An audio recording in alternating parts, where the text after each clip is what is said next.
Chart, आज का संदेश और लेबलों की बात की थी। पर क्या बाकी विकल्प भी कहीं न कहीं आपको कक्षा में उपयुक्त प्रिंट सामग्री के उदाहरण लग रहे हैं? सही सोचा आपने, बाकी सभी भी कक्षा में कुछ मुख्य प्रिंट सामग्री के उदाहरण हैं। क्या आप इन सब के बारे में भी बातचीत करना चाहेंगे? तो देर किस बात की, चलिए बढ़ते हैं आगे।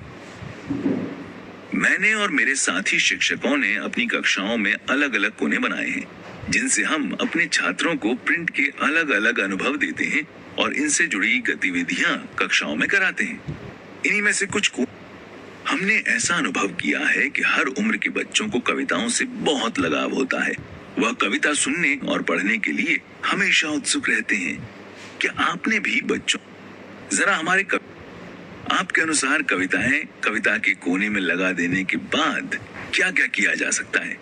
आप एक से अधिक विकल्प चुन सकते हैं। अपना जवाब दर्ज करने के लिए सबमिट बटन दबाएं। बच्चे इन्हें खुद पढ़ सकते हैं। बच्चों को ये कविताएं पढ़कर सुनाई जा सकती हैं। बच्चे अभिनय के साथ इनका उच्चारण कर सकते हैं। बच्चों को कुछ और छोटी छोटी कविताएं लिखने के लिए प्रोत्साहित कर सकते हैं। हमारे हिसाब से पहला वाला ऑप्शन बिल्कुल ठीक है। दूसरा भी, बच्चों को कविताएं पढ़कर सुनाई जा सकती है, ये भी ठीक है। बच्चे अभिनय के साथ इनका उच्चारण कर सकते हैं, ये भी ठीक है। बच्चों को कुछ और छोटी छोटी कविताएं लिखने के लिए प्रोत्साहित कर सकते हैं, ये भी ठीक है। आपका सारे ऑप्शन सही हैं इसके। ये सभी विकल्प कविता के कोने से संबंधित गतिविधियों के लिए ठीक हैं। आप बच्चों के स्तर के अनुसार उनके लिए गतिविधियां, आपके अनुसार बच्चों की लिखी कविताओं को कक्षा में लगाने के क्या फायदे हो सकते हैं? जो विकल्प आपको सही लगते हैं उन पर क्लिक करके अपना जवाब सबमिट करें। बच्चों को एक दूसरे की रचनाओं को पढ़ने के मौके मिलेंगे। बच्चे एक दूसरे की कविताओं को देखकर बेहतर कविताएं बना पाएंगे। कक्षा के लिए और कविताएं ढूंढने की जरूरत नहीं पड़ेगी। पहला ऑप्शन भी ठीक है आपका और दूसरा भी ऑप्शन ठीक है। इसके बाद सबमिट बटन पर क्लिक कर देना है आपको। पहला और दूसरा विकल्प सही लगता है। हमारे अनुभव में पर क्या आपकी स्क्रीन पर दिखाए गए हैं, इनके बारे में जानने के लिए इन पर क्लिक करें।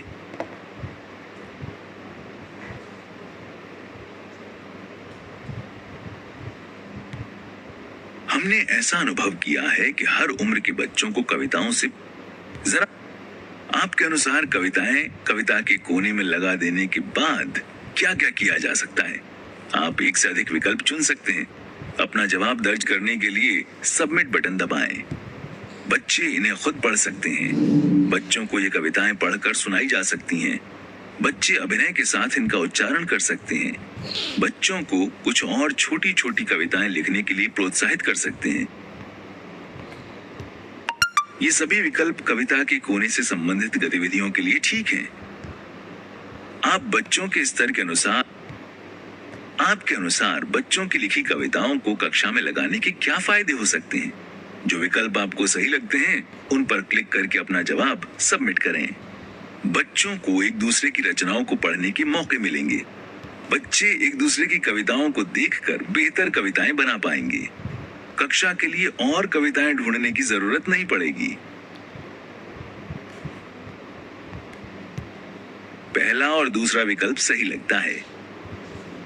हमारे अनुभव में बच्चे एक दूसरे की प्रदर्शित कविताएं पढ़ने में काफी दिलचस्पी लेते हैं और जो बच्चे शुरू में केवल एक ही वाक्य लिखते थे, वो अपने साथियों की कविताओं को देखकर उनमें और वाक्य जोड़ने लगे।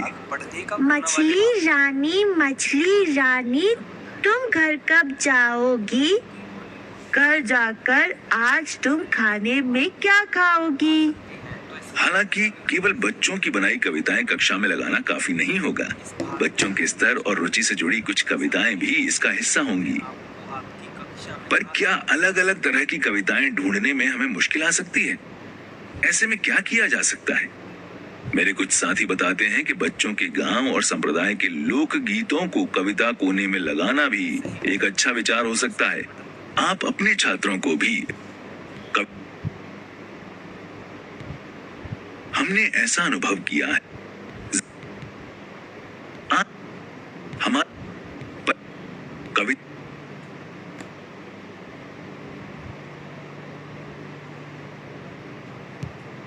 पढ़ने के कोने के बारे में सुनकर आपके दिमाग में क्या क्या आया?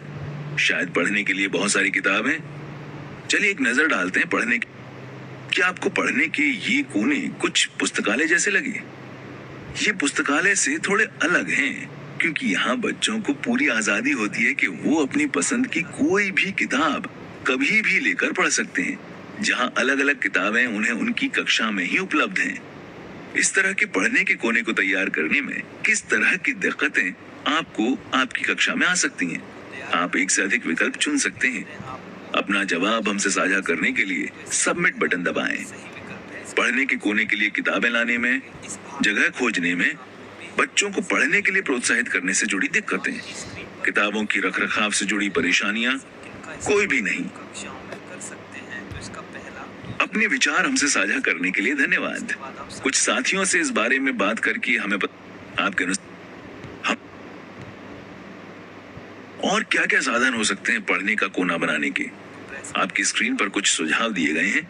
आप इनमें से किन का इस्तेमाल अपनी कक्षाओं में कर सकते हैं? आप एक से अधिक विकल्प चुन सकते हैं। आगे बढ़ने के लिए सबमिट बटन दबाएं। बच्चों से घर में पड़ी पुरानी किताबें मंगवाना, अपने साथी शिक्षकों के साथ किताबें बांटना, रद्दी वाले से पुरानी पत्रिकाएं और कहानी की किताबें लेना, इनमें से कोई नहीं। तीनों ऑप्शन बिल्कुल ठीक है आपके। अपना जवाब हमें बताने के लिए धन्यवाद। आप बच्चों से उनके घर में पड़ी कुछ कहानी की किताबें मंगवा सकते हैं जो वो पढ़ चुके हैं या जो उनके भाई बहन इस्तेमाल नहीं करते। मेरे एक मित्र ने तो हमारे अनुभव में कक्षा में पढ़ने का। इसके बाद आपको क्लिक करना है थर्ड वाले ऑप्शन पे, बच्चों के काम का कोना। पम्मी की माँ आज स्कूल आई है। बच्चों के पठन लेखन से जुड़े अलग अलग साहित्य में हमने पाया कि बच्चों का काम कक्षा में प्रदर्शित करने के कई फायदे हैं। आपके अनुसार बच्चों का काम कक्षा में प्रदर्शित करने से क्या होगा? आप एक से अधिक विकल्प चुन सकते हैं। अपना जवाब साझा करने के लिए सबमिट बटन दबाएं। बच्चे कक्षा में अपनेपन का माहौल महसूस करेंगे। बच्चों को विभिन्न तरह के प्रिंट को देखने के अवसर मिलेंगे। बच्चों को एक दूसरे के काम को देखने के मौके मिलेंगे। बच्चे एक दूसरे के काम में गलतियां निकालेंगे। कक्षा असंगठित लगेगी। इसके बाद सबमिट बटन पर क्लिक कर देना है। इस संदर्भ में पहला, दूसरा और तीसरा विकल्प ठीक लगता है।